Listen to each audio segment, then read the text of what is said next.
Tres enseñanzas nos regala el Señor en esta noche a través de la liturgia de la palabra. La primera enseñanza la extraemos del libro de los Hechos de los Apóstoles, la primera lectura que se nos proclamó. Está haciendo Pablo,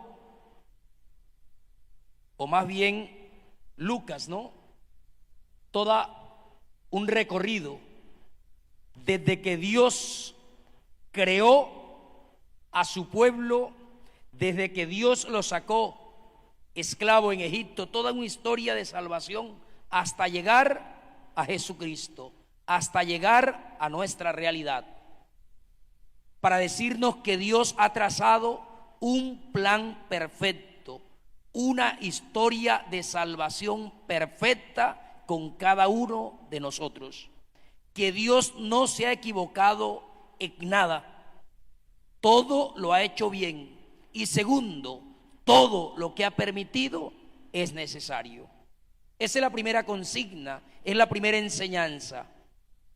No somos el producto casual de una evolución sin sentido. Somos el fruto eterno del amor de Dios. Hacemos parte de un diseño de amor perfecto. Dios ha trazado una historia de salvación perfecta con cada uno de nosotros. Ninguno de nosotros somos anónimo. No vivimos en el anonimato de Dios. Siempre Dios nos tiene presente. Dios no creó masa. Dios nos creó a cada uno y nos creó por amor. Y con cada uno trazó esa historia de salvación. Es la enseñanza de este libro. Es lo que quiere transmitir Lucas a través de este libro. Dios no se equivocó contigo. Dios no se equivocó con la historia. Dios no se equivocó con el universo. Y ahorita lo vamos a ver, porque el Nuevo Testamento lo va a explicar de otra manera Jesús. Es la primera enseñanza.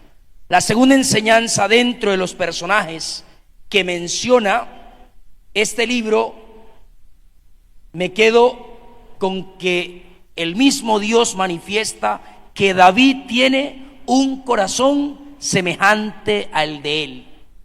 David, un corazón como el de Dios. Y me pongo a ver un David mentiroso, perezoso, asesino, adúltero. ¿Y por qué expresa el autor bíblico que un hombre según el corazón de Dios? Por dos razones.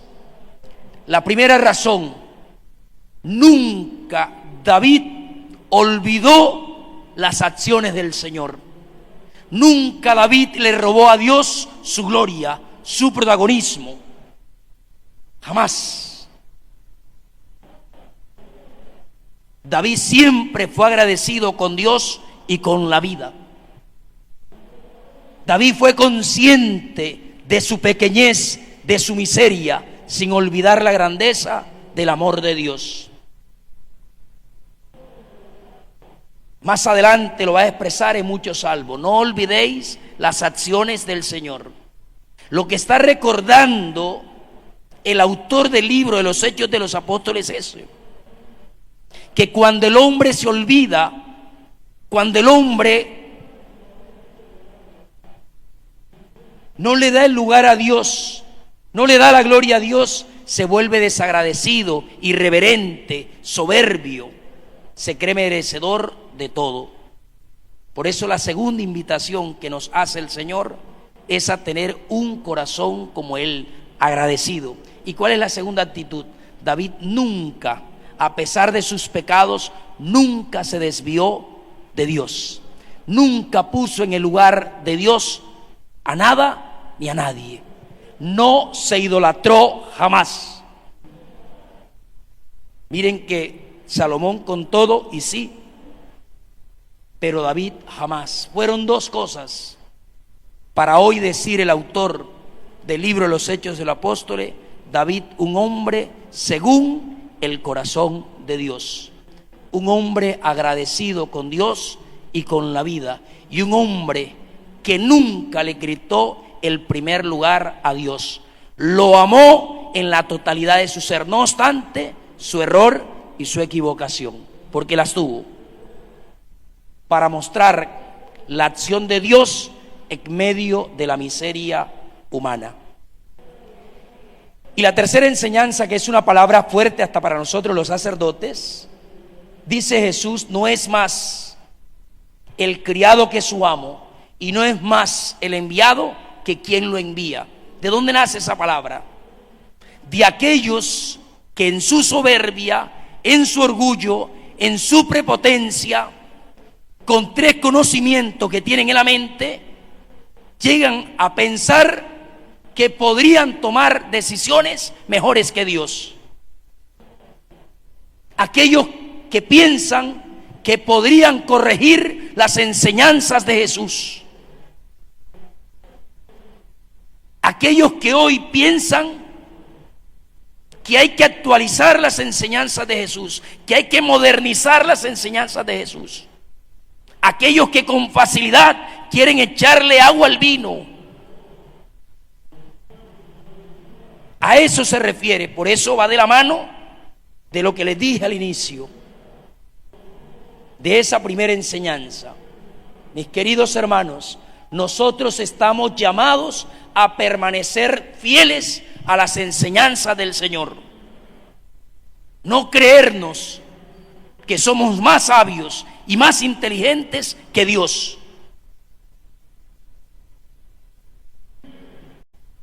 Y todos los que han querido corregir, todos los que han querido actualizar, modernizar las enseñanzas de Jesús, le están haciendo daño a la humanidad. ¿Para qué nos vamos a echar mentira? Y en esto están los prelados, obispos y nosotros sacerdotes. Y también hay tantos fieles que dicen: pareciera mejor, fuera mejor si esta enseñanza fuera así. No, mis queridos hermanos, y es lo que estamos viendo con todas las tendencias, ¿no?, que hay, con todo,